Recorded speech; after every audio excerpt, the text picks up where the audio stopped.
Welcome to the Contested Layups podcast, episode 19. Welcome. What up? Tonight, Buongiorno. you can find the Contested Layups podcast on Google Play, iTunes, Stitcher, And tune in. You can find us on Facebook, Twitter, and Instagram. Find us on Facebook and Twitter at Contested Layup 1. On Instagram, we are Contested Layups. And you can email us at contestedlayupspodcast@gmail.com. Yeah. Slide into our DMs. Tonight, what we got... Slide in there. Yo, what you wearing? Hey, Contested Layups, what are you wearing? Tonight on the pod, we have the original starting five. Ooh. Back in action again. No Vahid. It's... No 6-9 tonight. Nope, it's... Who? Raul. It's... Garnick. It's... John. It's... The mic. It's... Eddie. It's Eddie. Eddie's. And we're here to bring you the best content that you ever heard. Alright? We have a good show for you tonight. We do. How is everyone doing? Phenomenal. John, how are you doing? Oh my god, baby. Speaking of the damn mic. Oh my god. Oh my god, baby. Holy God. I don't know what to say, dude. Cloud9, bro. Cloud9. Let's go Ramblers. Loyola won on Thursday against... Who the hell did they play? Nevada? Nevada. Yeah. And they won by 1. It's a crazy game. It's pronounced Nevada. And John, obviously, if you've been following our podcast, went to Loyola, so he's a very happy Class alum. of 2010, baby. Let's do it. He's a happy camper. Oh. Let's go. Onward, LU. Nevada was too busy at pool parties. Loyola doesn't have pools. Get shit done. What's your sister Jean story, John? I have no sister Jean story except you go I saw through her it? at CFSU at lunch one time. So what's the story there? Like, I've started hearing about this person. She's just okay. She's like, you know how sometimes in like football they have like the team minister. Yeah. Well, she's the team chaplain. Okay. So she gives out like religious advice, life advice, knows the sports. She caters mainly for the athletes. Oh yeah. Yeah. Okay. And then, but she does cater for the whole student body, and she still lives in a dorm room. Dang. Yeah. Holy moly. When she retires, are you going to take her spot? No. Hell no. The Don. Can you intern to take her spot? No. No way. Brother John. I like how his response is so genuine. It's like he's given it some thought and turned it down. So they play on Saturday in the Elite Eight. Yeah. So we'll see what happens on Saturday. The next recording of our podcast, John will either be really happy or crying in Raul's arms again. That's okay. It's not going to be the first time. Yes. Won't be the last. So tonight on the pod, we got some discussion. We're going to start off with the Western Conference playoff race. Western Conference knows how to party. Western Conference knows how to party. Portland is the 3 seed at 44-27. Oklahoma City the 4. Let's go! Oklahoma City the 4 at 43-30. So New Orleans at 43-30. They are the 5 seed, tied technically with Oklahoma City right now. I'm not sure who has the tiebreaker. San Antonio at 42-30. They are the 6. Minnesota 41-31 is the 7. So Utah 41-31. They are the 8. And then right now the 9 seed Denver 39-33 and the Clippers 38-33. So how many games is that separating the 10 seed from the 3? 4 games? Yep. It's crazy. So for the teams that are in the playoff hunt, Portland plays 8 teams with winning records. Oklahoma City plays 8 also. The Pelicans play 7. Spurs play 8. Minnesota plays 4 teams with winning records, and they have 10 games left. Utah plays 7. Denver plays 10 games, and they have 10 games left, and they play 10 teams with winning records. Yeah. And then the Clippers played 9. So, our question right now, who's going to make the playoffs, and who is out of the playoffs? I think the top 8 we mentioned right now are going to stay in. You don't think Denver and the Clippers have a chance? No. If I were the Clippers, I wouldn't want to make the playoffs. Why not? Would you win it with a team with that roster? No. Not in my opinion. So making the playoffs for them, if they want to retool, they're retooling by trading Blake away. They want to trade DeAndre away. So making the playoffs doesn't make much sense for the Clippers. It's not in their best interest. They're not going to win with that current squad right now. You just hamper yourself by keeping this roster the way it is. They should not go for the playoffs and then try to get a high draft pick. Okay. And rebuild from there. Yeah, but do you think they're even thinking that? Like, oh, well, we're probably not going to make it, so let's just bomb it. Doc Rivers doesn't know how to tank. No. Yeah. There's no incentive for them to tank. What are they going to do? Get the 12th pick by tanking? Might as well make the playoffs and get the 15th pick. I don't really see it. They traded if they were serious about it, then they wouldn't trade Blake away. That's how I look at it. Okay. Regardless of whether they should tank or not, I just don't think they have the team to make it, considering their remaining schedule as well. I mean, they have a pretty bad schedule. Indiana twice, Toronto on the road. Right. Yeah. 4 out of the next Portland. 5 games are away too. Yep. So that's rough. Yep. And then and Milwaukee at home too. That'll be tough too. I mean, they basically play playoff teams the rest of the season except for Phoenix for the Clippers. I think Minnesota is a lock based on their schedule. They are definitely making the playoffs even without Jimmy. They play the Knicks. They played Memphis twice. Lakers. I mean, Dallas, Atlanta. For the teams that they're playing, I mean, Memphis is actively trying to lose. Same with Atlanta and the Knicks. Yeah. So that's, 5 wins? 6 wins? Right? That's 5 wins at least. I wouldn't consider the Lakers a win, as much as I don't want to admit that. Denver is pretty much a lock to be out, considering that they're playing playoff teams the rest of the time. They have 4 away games right away. Yeah.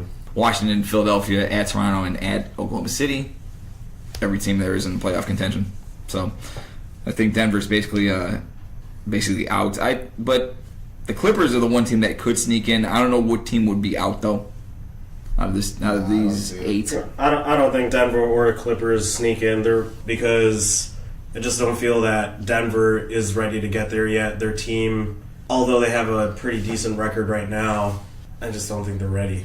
Yeah, the last 2 losses they had, Yeah. one against the Grizzlies, which broke a 18 or a 19 game losing streak for the Grizzlies. Yeah. Yep. That was a tough one, and that may have been the one that kind of broke them. Right. Considering the schedule, I really wanted them to get in, but that's not going to happen. I mean, out of the top 8, who's the most realistic candidate to slip up? I would say that San Antonio is probably most likely to slip up, considering all the turmoil they've been in lately. Yeah. Even though they had a 5-game winning streak. Their schedule is tough as hell coming down the stretch. They play Utah, at Milwaukee, at Washington, Oklahoma City, and Houston the next 5 games. I don't think so. I think it's Utah to slip up, if Really? anything, because San Antonio's been going through a lot of shit the whole season, and they've done nothing but prevail. Prevail McGee. I think everybody's waiting for them to kind of slip up, but they haven't shown that they're going to slip up yet, and I don't think they're going to now. Yeah, out of all the teams that are trying to fight for the last 3 playoff spots, Utah has the toughest schedule. 7 out of the 10 teams are in playoff contention. They're secure in their spots, or they already clinched this playoff spot. So that's not an easy road for them. So if any team is going to slip up, it would be Utah. So you think it's going to be status quo as far as who gets in? Pretty much, yes. Okay. I would agree with John. However, if I had to choose one team that is most likely to slip up, I would still say San Antonio, albeit I don't think it's going to happen. I say the team that's most likely to slip up. The worst team out of the 8 teams in here is Minnesota. Yeah, I think for sure. Without Jimmy, for sure. Raul's right. They shouldn't make the playoffs, but their schedule is just so weak down the stretch that they're going to make the playoffs. Yeah, I had them out when Jimmy Butler got injured. So who do you have out, Raul? Oh, I have Denver and the Clippers out. Okay. Yeah, I have Denver and the Clippers out. And Utah most likely to slip up. Utah most likely to slip up, yeah, out of everybody else. McGee? Honestly, I actually had Utah and Denver out. I think the Clippers might be able to pull something off, but I am going to say Raul's going to hate me on this one. I'm going to say Thunder don't make it.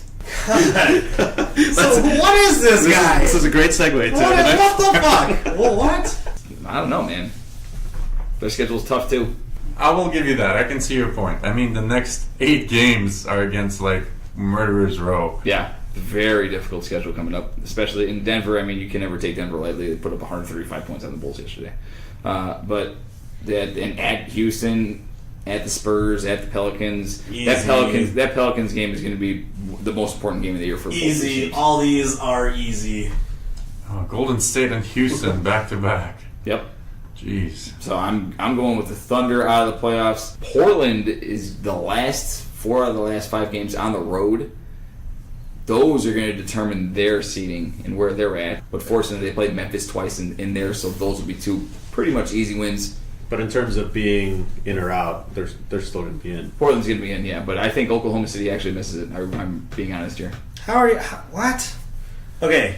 They are just a being game. honest. They're a game. All right, look, They're a game and a half out. You're expecting Minnesota and Utah to go on some kind of winning streak or something, Yes. and Yes. Utah and OKC to just go on a huge losing streak. I'm not Is saying- that what you're betting on? I'm not saying Utah. I'm not so sure Utah makes it either. So who's the 2 Okay. teams that are out for you? Oklahoma City and I say Denver. Do you think the Clippers will make it over I Denver? think Clippers make it. Okay. I think Clippers make it, and then Clippers make it over your OKC. OKC Okay. is done. What? What? Okay. What are you talking about? This is an easy. Oklahoma City. We'll see in 2 weeks. Just let it go. So those are our predictions for the Western Conference playoffs. Yes. We'll see what happens. Indeed. Let us know what you think. Let us know what you guys think All when right. you hear it. All right, our second segment tonight Here we go. This is unbelievable. has to do with the Oklahoma City Thunder. Yeah. Magic Thunder. So what we're going to talk about is two franchises that could have some of the best teams ever. Could have been dynasties. Could have been dynasties. The 1990s Orlando Magic. Dynasties. And then the 2000/2010 Oklahoma City Thunder. Which of these 2 teams, these 2 franchises, fell the farthest? Number 1. And then which franchise made the biggest mistake? So, the mistakes are the Magic allowing Shaquille O'Neal to walk to sign with the Lakers. They did not match his deal.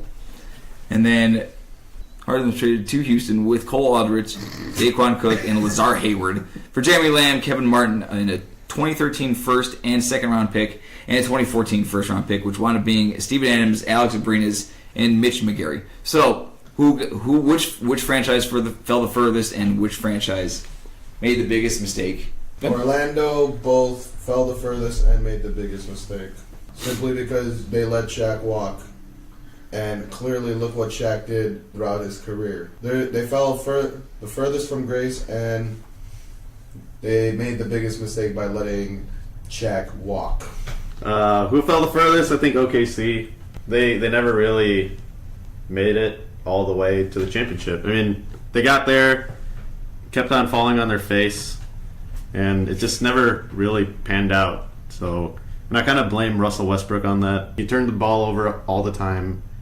He never gave Durant the opportunities to score, and I know Durant always wanted that. So I think it was mostly Westbrook that caused, their fall from grace. But other than that, biggest mistake for sure with the Magic, because look what Shaq did at the Lakers. He got him 3 championships, and he's working for the General Gold Bond, and I see how to do. Good job, Shaq. Oh yeah, Buick. Nice. I want to go over the statistics that happened with both franchises. We're going to compare both franchises here. The final years for Harden and Shaq. The 96 Magic, Shaq's last year, they were 60-22, lost to the Bulls in the conference finals. Shaq had a 26.4 per, a 6.9 win share, and averaged 26-6, 11 rebounds, and 2.1 blocks.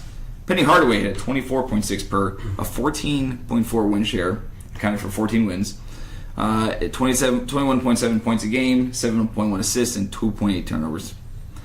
Comparing that team to the Thunder, which was 2011 Thunder, when they lost to the Heat in the finals. Durant had 26.2 per, 12.2 win share, 28 points a game, 8 rebounds, 2 threes. Harden 21.1 per, 9.3 win shares, 16.8 points a game, 3.7 assists, 1.8 threes. The team that fell the furthest is the Magic, easily. That's not even a question. Letting Shaq walk for nothing. John made a good point there that letting Shaq go for nothing was by far their biggest mistake. If they sign Shaq to a deal and they trade him or whatever, if they match that offer that the Lakers had and they trade him because they can't afford him, that makes more sense. But they didn't. They just let him walk. They thought they'd get away with the Hardaway and Anderson, and then they did nothing. The franchise that made the biggest mistake is the Thunder. I still think that the Thunder didn't get enough back from the Harden deal. Steven Adams is a good player. Alex Bridges is all right. But Jeremy Lamb and Kevin Martin, I mean, the Thunder actually won 60 games next year and went into, I think, the 2 seed. But still, though, the Thunder have not come close to the level that they were when they got to the finals with Harden in there. And Harden had a 21.1 per, and you just trade that away when you don't get a quality asset back. That was a huge mistake, and I think they made the biggest mistake. I'm going to have to agree with you on just about everything you said, and that's somewhat surprising to me. With the franchise that fell the furthest, I think the jury's still out on the Thunder, all things considered. They still have one of the 3 pieces that were part of the core, with Westbrook still being around, and obviously they kind of reset. Orlando just completely fell off within a couple of years. Orlando hovered around the playoffs, but they weren't a championship contender at all.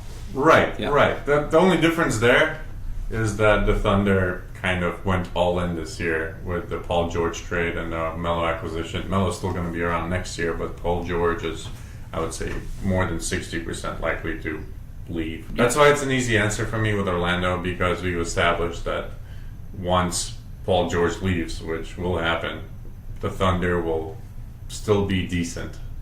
They won't be perennially a lottery team. Now, as far as biggest mistake, in retrospect, it's easy to say that the Harden trade is the biggest mistake because he is going to be the MVP this year. Right.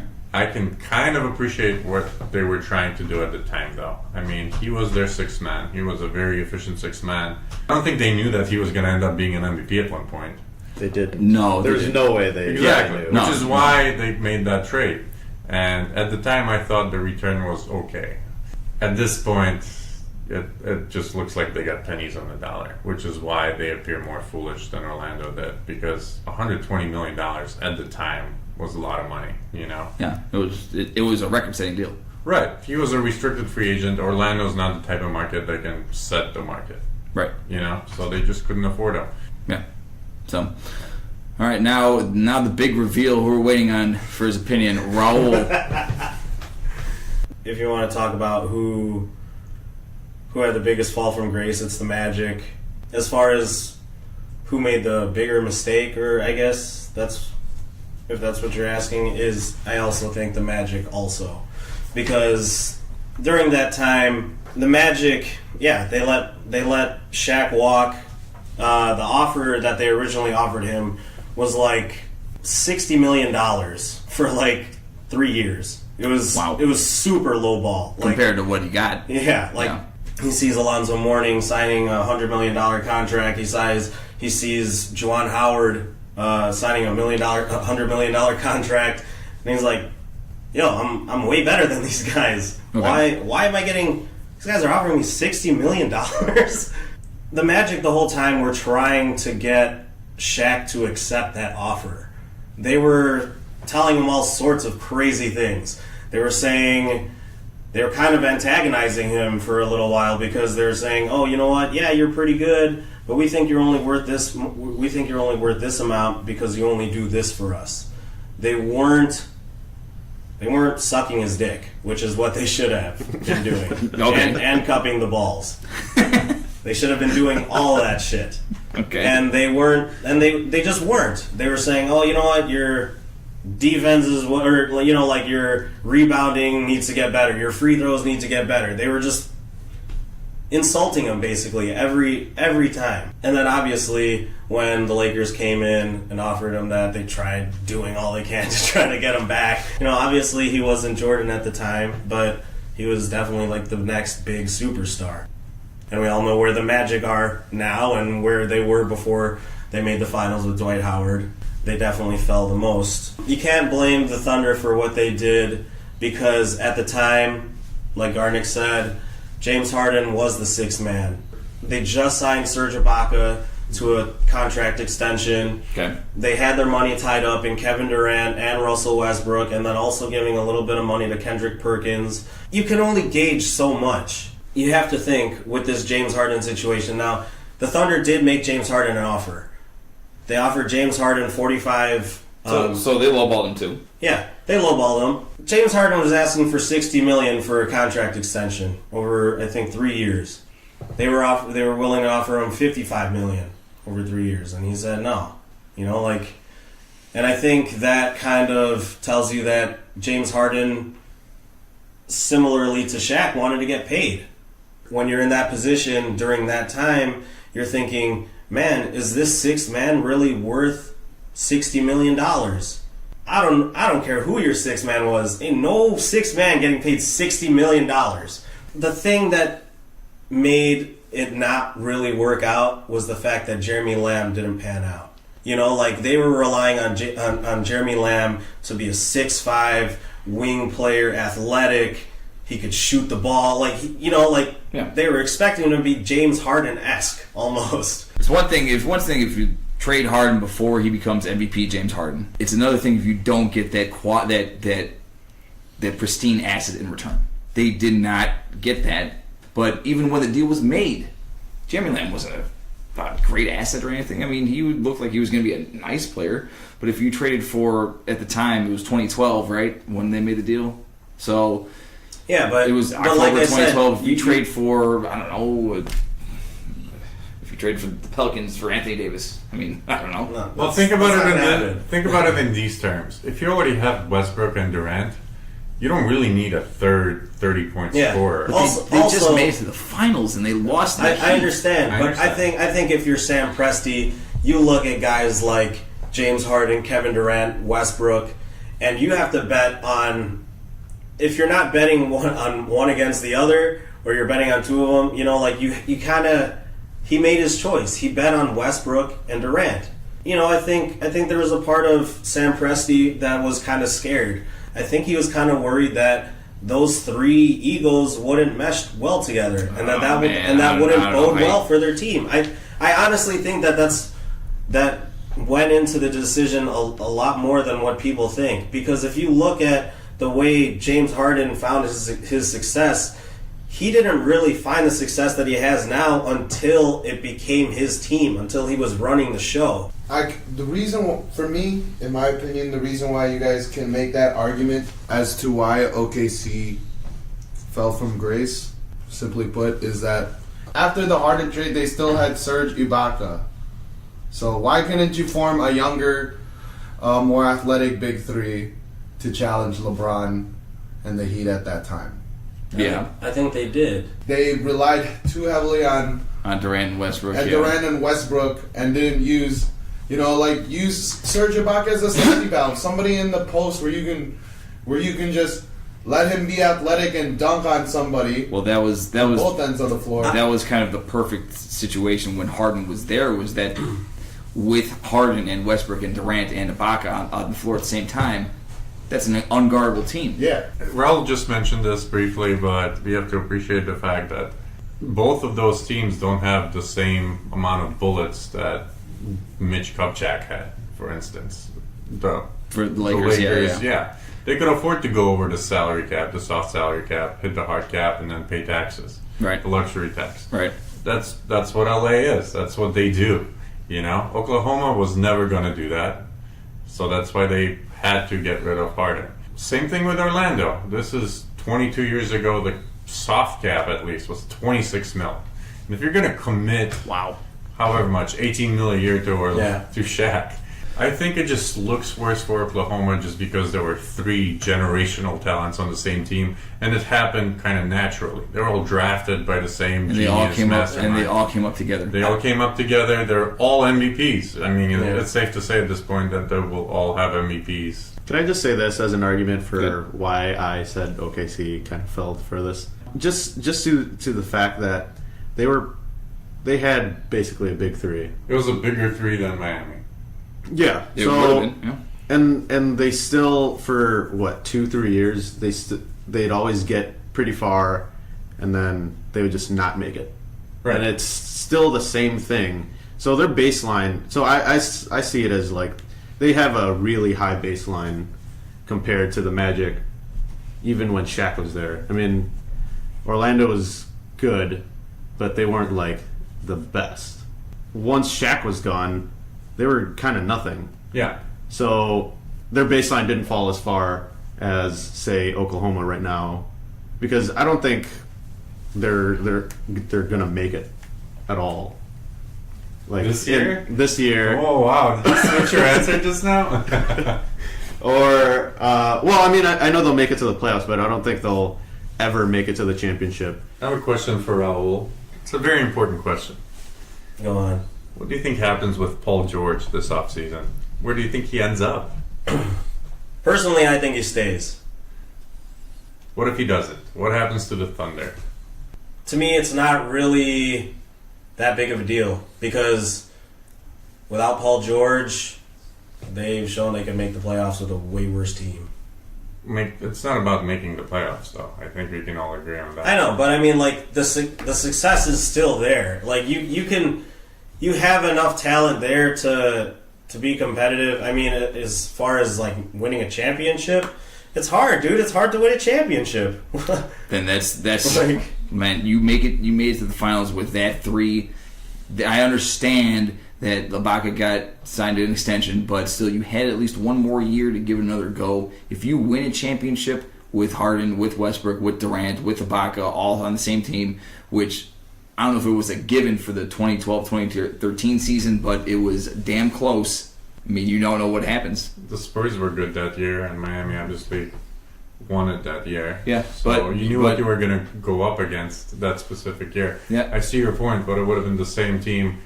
Even if they grow a little bit, maybe they can win. But you already know what this team can do. I think that team grows a lot in the summer because they're motivated as hell that they lost the finals the way that they did, where they had leads in a bunch of those games, and then the Heat just came back and just basically out-veteraned them because they were all on their rookie deals except Durant. I think Durant got signed to an extension at that time. But if you're Presti, either you need to have gotten the quality player back, an elite talent back, or you give it another run and you win a championship, or you get back to the finals and you come damn close, and then maybe you talk to Harden and try and get him to buy into a deal or something like that. But that's why I think the Thunder made the biggest mistake.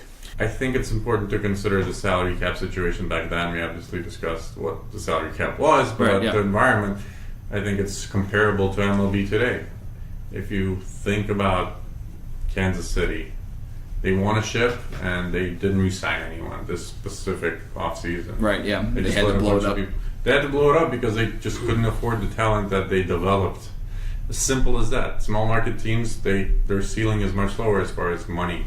They had to make a choice, and they wanted to try and keep both, and I think that they ultimately clearly made the bad decision where they just try to bad business decision, man. Just try and sign Shaq. I just think the Magic it wound up being worse because of what happened with Shaq. Yeah, with what happened with Shaq and everything that happened to the team after. So what if Houston wins the championship this year? What if Houston wins 2 more championships? And Durant already got his. Yep. Same team. I don't know, man. I think it's exponentially worse with Oklahoma just because you had 3 MVPs on the same team. Obviously, before they were all MVPs, but still. That's that team growing together was. They were down 0-2 against the Spurs, and they came back and they won 4 in a row. Against the Spurs. Against the Spurs, who were the dynasty at that time with Manu Ginobili and they still won a ship 2 years later. I'm just saying, if Houston winds up winning a championship, you know, the way that Kevin Durant won his championship and the way that James Harden could win his, it just makes it even more clear to me that would have never worked together. Hindsight is always 20/20, but I think it's safe to conclude that if you had to get rid of one guy after 2012, I'll have to go with Mike. Yeah, I would have agreed. Westbrook probably would have been the guy to go. I would not have said it at the time. I still love the dude. He's phenomenal. He's a beast. Yeah, but I think he's the bane of that team. Yeah, it was hard to have seen at that time, though. What was the Bane line from? Darkness is all. That's what it was. It would have been hard to really see at that time because Westbrook was the starter. And he was still very it's still hard to see. Yeah. So how can that's why I'm saying I don't know what if you're Sam Presti, these are like the things that you have to think of, and you're just trying your best to. All things considered, if I was Presti, I probably would have given it one more run and then would have traded him. Okay, that's fair. I would have given it one more season, and then if Harden's asking price would have been higher than it was in that 2012 offseason, and then but if you win the championship, it validates it. It validates it. And if you're Oklahoma, that's at least enough. We got one chip right. out of this trio. Okay, now I'm going to trade Harden, and he's probably going to get even a better asset than Jeremy Lamb and Kevin Martin in the picks that he got. If Presti just waits that season, then it's a different narrative that you're writing, and I think that Oklahoma City does get a championship for sure. I guess that's the thing, though. Like, you didn't know that Harden would be this caliber player. No, but you knew Shaq was. But then you got rid of him. Yeah, exactly. Yeah, James Harden was the 6th man. Again, he was the 6th man. I agree with you. Shaq was number 1. Fine. They should have paid him everything, all the Gold Bond, all the Buicks. They should have gave him everything. But no. All the generals. All the generals. So, all right, let's have a vote. Okay. Who was biggest mistake? Biggest mistake. Who voted for biggest mistake? Orlando. That's 3 hands. Garnick and I, biggest mistake is the Thunder. And then what team fell furthest from grace? Orlando. That's 2, and OKC. I'll say OKC. Actually, no, I said Orlando, so I said Orlando too, but I'm switching to OKC. No, yes! I'm saying Orlando. From you and I would fall from grace. Very nice. Yeah, let's go. Final thoughts here, guys. Let's wrap it up. John, just get it over. John, hurry up. Yes! Elite 8, here we come! Yeah, baby! You guys can see this, but John is fully erect right now. Here's one to throw into kind of a big blunder. I don't know if it's like on the same level, but Charlotte trading the rights to Kobe Bryant for Vlade Divac. Not even close. That's a question to pose for like maybe next week. No, it's a non-starter. It's not. What do you mean? He was 18, high schooler, for an established asset. I'll do that trade any day. It's at like the 17th pick. What 17th. Yeah. It's Kobe Bryant. Yeah. No, He was the 17th pick last nobody year. knew that Kobe Bryant. He wasn't Kobe Bryant back then. No, he was not. 16 other teams passed on him. Right. 16 other teams could have All right. definitely drafted. A team I kind of want to bring up as my final thought is the early 90s Charlotte Hornets. Larry Johnson, Alonzo Mourning, your boy Muggsy Bogues. Grandmama. Yeah. The best starter jackets of any starter jackets. They were nice. They were. I think that that team deserves is a warranted team to investigate, and maybe not in the next podcast, but down the road. I think that talking about that team would be kind of cool. See how great they could have been too. I have an over 9,000 thought and final thought. Nice. DBZ reference. Dragon Ball Super, baby. Last episode gone. Over 9,000 final thought. The commercial with the refs and the players hugging was really stupid. If you look at all those clips, all those are before the game. those clips are before the game, so obviously the players are trying to suck up to the refs before the game. It was a terrible PR stunt to get Indeed. the players and the refs to say, "Oh, we're one family." It just sounds good when Bill Russell's talking. He's like Morgan Freeman of the NBA. All right, I want to discuss the Kawhi Leonard elephant in the room. Ooh. Like, this is so unlike them. They've been phenomenal for such a long time. They're on a winning streak, and this shit happens. Yeah. It's bizarre. Did Kawhi play yet? No, He's like refusing to play, and they called a team meeting, and basically, I think who was it? Ginobili. Ginobili, yeah. Tony Parker and Ginobili. Yeah, they led the discussion and said, "What's going on? Why aren't you playing?" Kawhi's not being a dick. And he basically was being Kawhi and just didn't really say much. Kawhi is pulling on Derrick Rose. He needs to leave at this point. He has to leave because you can't keep this going this way. His braids are too tight. They are. Maybe he knows that. Maybe he... His braids are too tight. Anyway, Wait, really quick. OKC's coming. Let's go. thank you for tuning into the Contested Layups podcast tonight. Remember, you can find us on, Google Play. iTunes. Stitcher. Tune in. and you can find us on Facebook, Twitter, at Contested Layup 1. Find us on Instagram at Contested Layups. And then email us at contestedlayupspodcast@gmail.com. Anyways, Some sticky stuff. if anybody's listening out there or cares to write us an email, we put some sticky stuff all around Chicago. So if you find these stickers, take a picture, email it to us, tweet us, and you might get something in return. Thank you guys for listening, and have a great Friday. Goodbye. Ciao. Laters. Ciao, Bella. See ya.